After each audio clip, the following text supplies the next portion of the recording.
ओम। मैं योगाचार्य डॉक्टर नरेंद्र कुमार सनाड्य, अंतर्राष्ट्रीय योग प्रशिक्षक, अश्रेणी पंजीकृत आयुर्वेदिक चिकित्सक और कॉग्निटिव बिहेवियर थेरेपिस्ट। आज मैं आपके सामने वृद्धावस्था की न्यूरोलॉजिकल कुछ प्रॉब्लम्स के बारे में बात करने के लिए उपस्थित हुआ हूँ। हमारे घर में, सबके घर में बुजुर्ग हैं, उन्हें दीर्घायु प्राप्त हो और स्वस्थ दीर्घायु प्राप्त हो। 50 साल के बाद, 60 साल के बाद जो न्यूरोलॉजिकल प्रॉब्लम्स आती हैं, उनके बचाव के लिए हम इंतज़ार नहीं करें, पहले से ही हम क्या कर सकते हैं कि हम उनसे बचे रहें। उनमें खास प्रॉब्लम है डिमेंशिया, अल्जाइमर, पार्किंसन डिजीज़।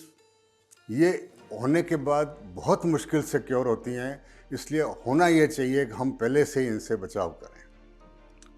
इनकी कुछ एक्सरसाइज हम देखेंगे, कर सकते हैं, कठिन भी हैं, आसान भी। आप आसान से शुरू करेंगे और धीरे धीरे कठिन की तरफ बढ़ेंगे।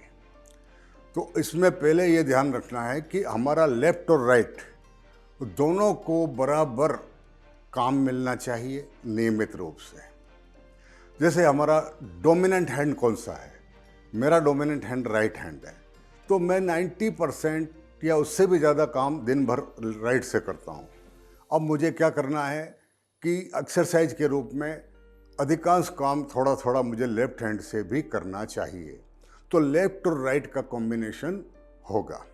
ये थेरेपी के रूप में अब डेवलप हुआ है। अगर ध्यान से देखें तो हमारे देश की जो परंपराएं हैं, उनके अंदर ये प्रारंभ से होता था। जब आप पूजा करते हैं तब क्या स्थिति बनती है? आपका जो बायां हाथ है वो घंटी बजाता है और दाहिना हाथ आपका आरती करता है।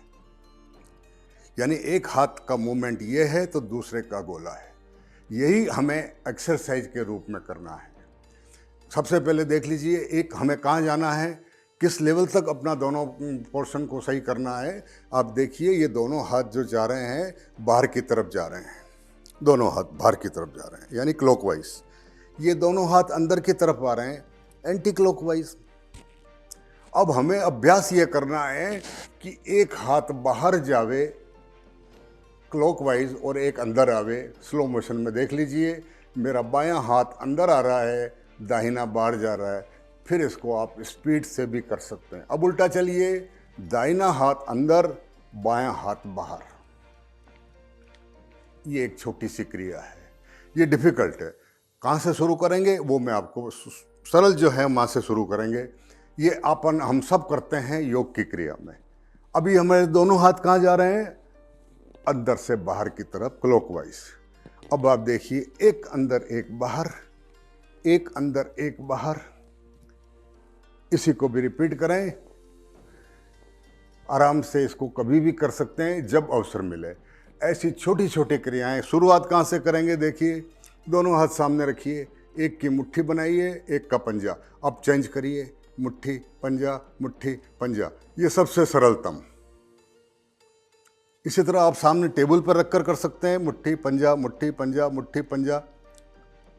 इस तरह से छोटी छोटी क्रियाएं करके हम दोनों हाथों को ट्रेन कर सकते हैं। एक और देखिए, ये 1 2 3 4 5 6, यानी कि 2 बार एक साथ ताली नहीं होनी चाहिए और 2 बार एक साथ ये नहीं होना चाहिए। अब इसको धीरे धीरे स्पीड बढ़ावें। तो जहां गलती करोगे चेक कर लो कि हमारा न्यूरोलॉजिकल प्रॉब्लम, ये 2 बार नहीं होना चाहिए। एक बार ये ताली, ये ताली, ये ताली। तो ये इस तरह की हम छोटी छोटी क्रियाएं करके अपने आप को, और देखिए, टेबल पे भी कर सकते हैं, हवा में भी कर सकते हैं। कल्पना करें दोनों हाथ में पेन है। एक हाथ को काम दीजिए लाइन खींचने का और एक को बनाइए गोला। अब चेंज कर दीजिए, इसको दीजिए लाइन खींचने का और इससे बनाइए गोला। ये दोनों को हमने अलग अलग क्रियाएं दी और इस तरह से हमने दोनों को ट्रेंड करने की कोशिश की। एक देखिए, अंगुली अंगूठा, अंगुली अंगूठा। अब यहीं पर रहते हुए चेंज करिए, कनेक्शन टूटना नहीं चाहिए। एक कनेक्शन छूटने से पहले दूसरा लग जाना चाहिए। ये छोटी छोटी क्रियाएं ये देखिए, इसके अंदर आपको अंगूठे को चलाना है, फिर क्लॉकवाइज, एंटी क्लॉकवाइज।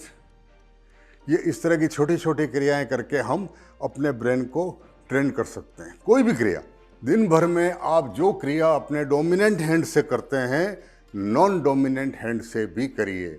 जैसे आप ब्रश करते हैं, राइट से कर रहे हैं, कभी कभी लेफ्ट से करिए। कोई भी काम, जो काम आप कर रहे हैं अपने डे टू डे, एक उदाहरण के तरफ देखिए, हमारा चेकिंग भी हो जाएगा। जैसे मान लो आप पानी पीते हैं, अपने डोमिनेंट हैंड से पानी पी रहे हैं,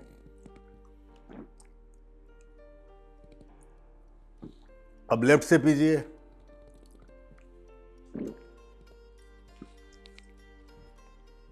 जिस दिन कोई गड़बड़ होगी, लेफ्ट से पीते समय पानी बाहर गिरेगा, हाथ कांपेंगे, अपने आप पता चल जाएगा कि कुछ न्यूरोलॉजिकल डिस्टर्ब है।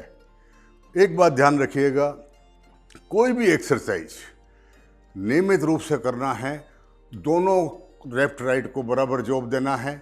हर एक्सरसाइज में देख लीजिए, हम लोग ये करते हैं, अब इसमें थोड़ा सा परिवर्तन करिए, left right, left right, left right, left right, ये क्रियाएं सब करते हैं। अब एक बार खोलो, एक बार बंद करो, एक बार खोलो, एक बार बंद करो, एक बार खोलो, एक बार बंद करो। इस तरह से हम अल्टरनेट करके और दोनों हाथों को अलग अलग आदेश दें और वो दोनों उसका पालन करें। स्टार्ट करेंगे बिल्कुल सरल क्रियाओं से, छोटी क्रियाओं से। एक बात का ध्यान रखें, कोई भी एक्सरसाइज, कोई भी योगिक क्रिया दवा का विकल्प नहीं है। इसलिए कोई ये भूल ना करे कि दवा छोड़कर एक्सरसाइज करे। ये गलती मत करना। हमेशा अपनी दवा का जो चिकित्सा आप ले रहे हैं वो नियमित रूप से लें, और उसके साथ इस कॉग्निटिव बिहेवियर थेरेपी के तहत एक्सरसाइज करके हम अपने ब्रेन को कंट्रोल कर सकते हैं और इन बीमारियों से बच सकते हैं। अगर अभी बीमारी स्टार्ट नहीं हुई है तो it is right time to start. 40-50 की उम्र के बाद बैठे बैठे ये छोटी छोटी क्रियाएं आप आराम से कर सकते हैं और अपने खुद को और अपने परिवार के बुजुर्गों को, जो कि हमारी संपत्ति है, उनको स्वस्थ और दीर्घायु के लिए तैयार कर सकते हैं। ओम तत्सत।